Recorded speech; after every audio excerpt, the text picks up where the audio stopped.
Okay, guys, this is going to be a few topics in one. We're going to start with finding the domain and range by looking at it on the graph. Okay, and so as you can see, we have this graph here with the individual points. I want you to make note of that on the graph, and it's asking you what is the domain and range of this graph. Well, as you can see, they're writing the points as ordered pairs, okay? So this is the way your answer, you can help, see what are your x values and what are your y values, because you know that your x values are your domain and your y values are your range. So for a graph that just has specific points like this on the graph, you would just write it as a list of ordered pairs and then write the domain is just your x values, -3, -1, 1, and 3, and your range are your y values of these ordered pairs, which is -2, 0, 2, and 4. Now, if you take a look at the next graph, we've got, a line that is connecting through the graph, and so, you're going to be expected, your answer for the domain and range, as you can see, if I can try and make it a little bit bigger for you, okay, it is right here, I'm highlighting it, okay? It's going to be written differently, and hopefully you can recognize that it's written as a compound inequality, okay? So let's take a look at it.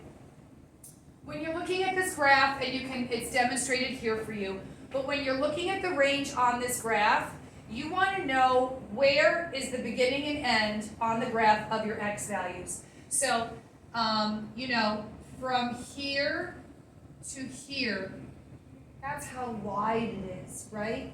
That's your domain, okay? Your x values, okay? So it starts here, and the domain stops here, from here to here.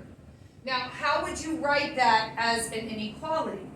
Well, here you can see x starts here and goes to the right, right? So x is greater than or equal to, okay, -2, because that's a closed circle, all right? And say it a second time, okay, from this side, x is less than or equal to, because that's a closed circle, a +3. So when we're looking at the domain, we're looking at the x values from here to here. Now, on the graph, when you're looking at the range, you're looking at the y values from top to bottom, okay, from here to here. So you would say y, because we're talking about the y values of the range, y is less than, okay, from here to here, or equal to, because again it's a closed circle, a +2, and y is greater than, okay, or equal to a -1. So I hope you can appreciate the two different graphs and the two different ways you would display your answer. So here we have just points on the graph where you could list these points as ordered pairs and then specifically write your x values, your domain and range. But when you have another graph such as this, okay, where it's not individual points, but it's a function, okay, that's when you're going to have to use a compound inequality to express the domain and range, okay? So we're going to have a couple of examples, so let's look at our examples here. Okay, and we're going to go over that together in class. Now, next topic of discussion is scatter plots and lines of best fit.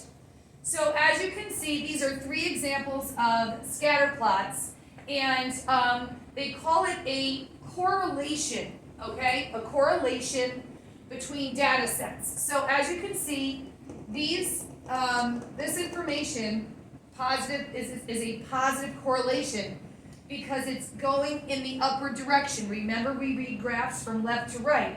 So we have a positive correlation when the data is increasing or rising.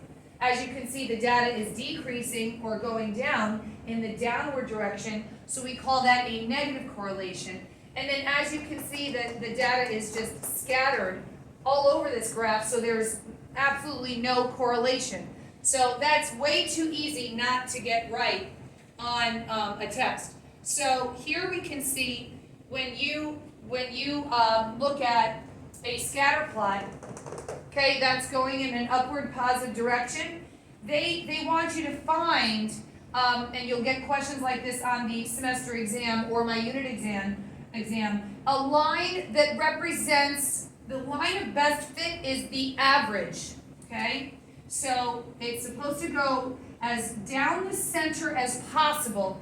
You try to fit it like right smack in the center of that scatter plot of the data. You try to make sure that that line, that's why it's called the line of best fit, but it is the average, okay? And then you would get a real world situation here like website subscribers, right? As you can see, the trend or the data is saying that, the subscribers are increasing as the years go by, right? Real life situation. All right, now we're going to go into x and y intercepts. So, guys, you already know, because we've said several times, that the x-intercept is where this line crosses over the x-axis, right? And then the y-intercept is where the line crosses over the y-axis. And we've been doing that for linear functions. But now we should be able to find the x or y-intercept of any shape, okay? So let's take a look at these, okay?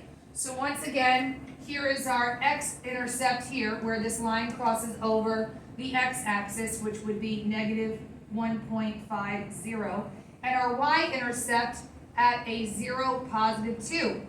But let's look at our parabola here. Believe it or not, we have one, hope you can see it, okay, one y-intercept, okay, and two x-intercepts, where this parabola, okay, intersects the x-axis at two x-intercepts and one that's crossing over the y-axis right here. So we have one y-intercept, but two x-intercepts here, okay? And you should be able to identify what those are. All right, so I'm going to move this up, and we're going to do these examples to see how many x and y intercepts we can find in those examples. Okay, and then we will continue with our next video.